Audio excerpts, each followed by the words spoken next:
Hello everybody, welcome to the Boxing Locker. I am Matt Goddard and today I'm going to talk to you about Teofimo the Takeover Lopez, his weekend clash against Jermaine Ortiz and a questionable victory. I'm going to talk about that. I'm going to talk about judging and how it relates to that. I'm going to talk about some weaknesses, some flaws fundamentally that I see in Teofimo. Also his strengths. I'm going to cover how I think fights with Tank Davis, Shakur Stevenson, Devin Haney, Terence Crawford, Ryan Garcia would all play out, and I'm going to talk about what I think Teofimo needs to do to really take himself to the next level and potentially become a pound for pound ATG over the next couple of years. So, beginning with the Jermaine Ortiz fight, do I think he deserved to get the victory? Potentially. Do I think Jermaine Ortiz deserves to get the victory? Potentially. It really does depend on what you watch, what you value, and also you have to look at the judging system and the fundamental flaws in that judging system. So, how do you rate the fight? Are you watching who lands the most punches? What do you consider a punch? Does it have to have an impact on the opponent? I would say Ortiz didn't come to win the fight. He wasn't punching like he was trying to hurt Teofimo. He was treating it very much like an amateur bout. He was out there to score points and be gone. Which, look, I personally, I think that is a legitimate boxing style. I think you should be able to box in that manner and it should be viewed successfully. So from that perspective, I would say Ortiz probably deserved to get the victory. However, that isn't the way that professional boxing is judged. You have to have impactful punches. You have to be seen to be trying to win the fight, to be positive and aggressive. The front foot fighter is often rewarded in spite of a lack of success. So in a relatively even fight, the fighter who shows the greater aggression will often be rewarded with the victory. And as such, therefore, Teofimo would have deserved to win. I think Teofimo landed punches that were more clear and that were perhaps better shots. Did he do enough? No.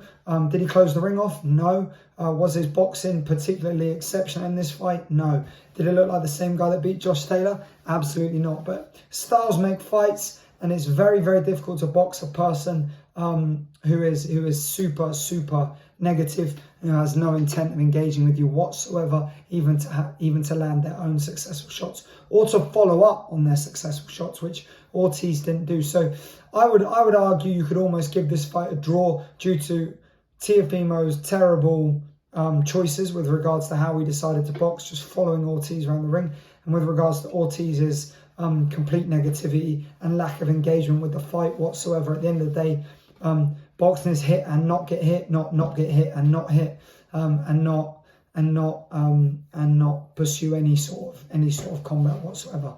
Much the same way that Shakur Stevenson was very negative against his previous opponent, who I literally cannot recall for the life of me now. Comment that below, guys. Santos, was it something Los Santos? It's not coming to me. So that's my thoughts on the fight. Is it a robbery? Absolutely not. You could view the fight either way. Arguably, Ortiz deserved to get the win. Arguably, Lopez was the only one chasing a victory. Arguably, you could go for a draw. There's a ton of arguments to be had on that fight. Reality, it was a bit of a nothing event and a little bit disappointing. So, what can we say for what's next for Teofimo now?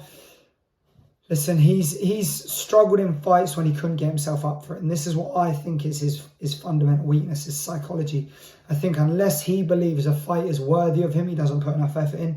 I think that was demonstrated in the loss to Kambosos. I think he thought he would be able to just wipe out Kambosos, walk through him in a couple of rounds, and I don't think he took it seriously as a result of that. Sandor Martin, I think he thought Sandor Martin was a pushover, and as such, it resulted in a very lackluster and questionable performance, and he got knocked down again as he did in the Kambosos fight.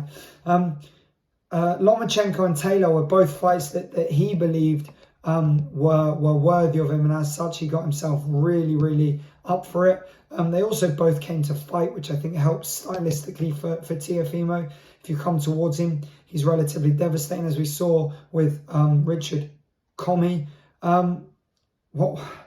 It's a hard one because he has everything that he needs. You know, he has exceptional boxing ability. He has explosive, dynamic, athletic fitness. He has decent punch resistance, as we've seen. He's been down, he's got back up, he's recovered perfectly fine. He can box. He has good defensive skills. He has a real enigmatic style. He's got character. I think he's a little bit too human to be a boxer. I think not to be a boxer, he's an exceptional boxer. I mean, a little bit too human for the public eye of boxing. I think the emotional side of him comes out far too often, and I think it's a weakness to those guys that are that level just below, who see that as a fundamental flaw, and they know it gives them an opportunity. So those fights I mentioned, how I think they play out. I'm going to go for the Crawford fight first, because it was a fight that Teofimo chased up till now, and I think this fight proved that Crawford runs over him. I think Crawford absolutely runs over him. Everything Teofimo does, Crawford does better, but he's more organised, more controlled, more composed, and far more psychologically stable. He is, without doubt, an exceptional example of why mental fortitude is so important. He's absolutely dedicated to training all the time. He stays in great shape. And as the bigger man, as well as the bigger man with his skill set, with his power, he runs over Teofimo in 3 to 4 rounds. Obviously, as I said, Teofimo gets himself up for these fights, but he doesn't have enough to beat Crawford, in my opinion. That is a money-grabbing fight, and that is a fight that Crawford wins easily. So fingers crossed that never happens. The next fight to mention, and one that I didn't mention earlier, is Keyshawn Davis. Davis looks good. He looked great against a very shot-worn, already beaten Pedraza. Pedraza has lost every great fight that we expected him to lose. He is a great gatekeeper to excellence. He's a very good fighter, but he's a gatekeeper to excellence. And anybody that's excellent beats him. Now he's been beaten a lot of times already. Davis came along, did what he was supposed to do, looked good doing it.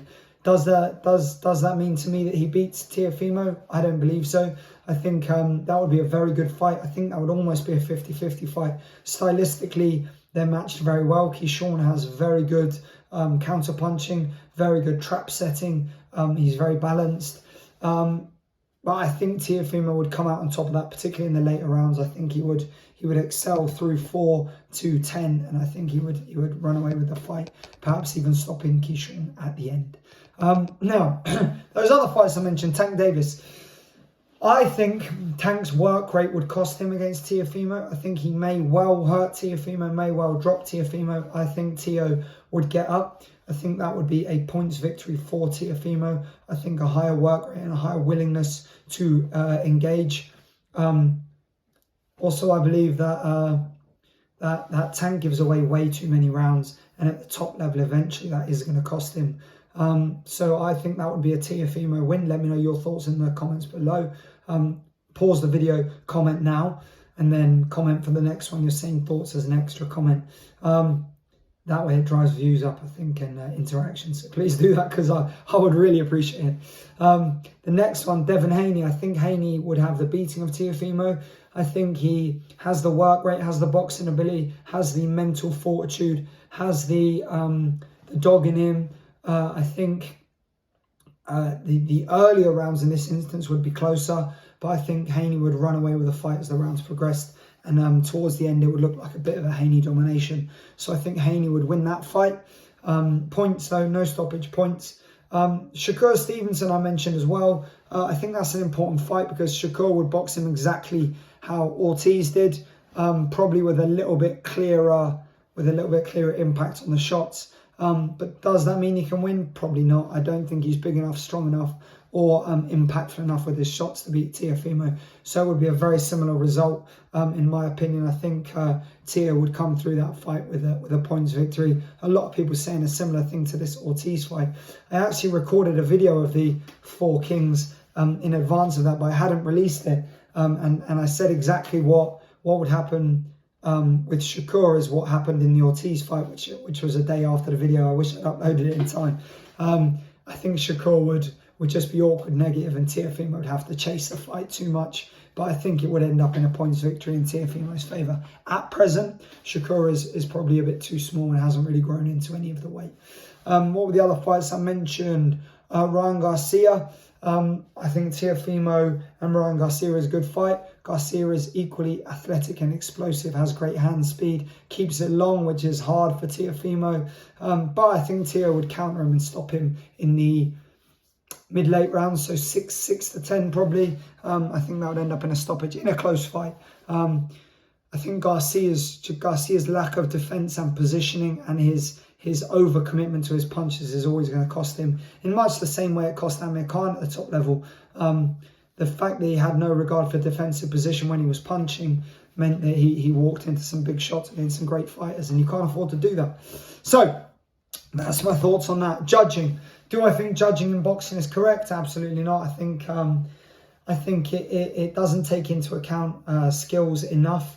I think you can dominate a round without landing the most shots, and equally, I think you can dominate a round without landing big shots. I think there has to be an element of understanding who the fighters are and how they box and what they're capable of in advance of the fight, so that you know when they are under pressure or when they are establishing their own style and control over the fight in whatever way they do so. I believe that negative boxing is bad for the sport, so you should encourage more aggression in terms of being more damaging the shots you land. But for example, look at Guillermo Rigondeaux, one of the greatest boxing movers in history, great punch off the back of that. Didn't spend loads of time on the front foot, didn't need to. And being aggressive and being impactful with your shots doesn't necessarily mean you have to be on the front foot. Inoue is the same. We saw against Donaire in the second Donaire fight that you can box off the back foot and be impactful and land shots, and the same in the first. Historically, there's so many fighters that are Floyd Mayweather that are effective on the back foot. Pernell Whitaker. It's just endless. So I think the key is to find the balance between rewarding skills and rewarding effectiveness. Find that middle ground. If somebody is just being negative and has no willingness to engage, I don't think they should be rewarded for that. However, if someone is being strategic and intelligent in their approach and they're landing shots and walking the opponent onto things, then I think that's a different ballgame entirely. So I think that there needs to be a bit more clarity about that, and as such it will be easier to judge. What's next for Teofimo? Any of those fights I mentioned I think would be great for boxing. The more of these fights that are made, the better. Hopefully we can get some Arab money behind it and we can start seeing the fights that we want to see. I think this has ended up being a bit of a long video, so I'm going to cut it short there. Let me know your thoughts on everything I've said in the comments below. Don't forget to like, subscribe, and please do ask any questions you may have of me. Take care, have a great day, and I'll see you for the next video.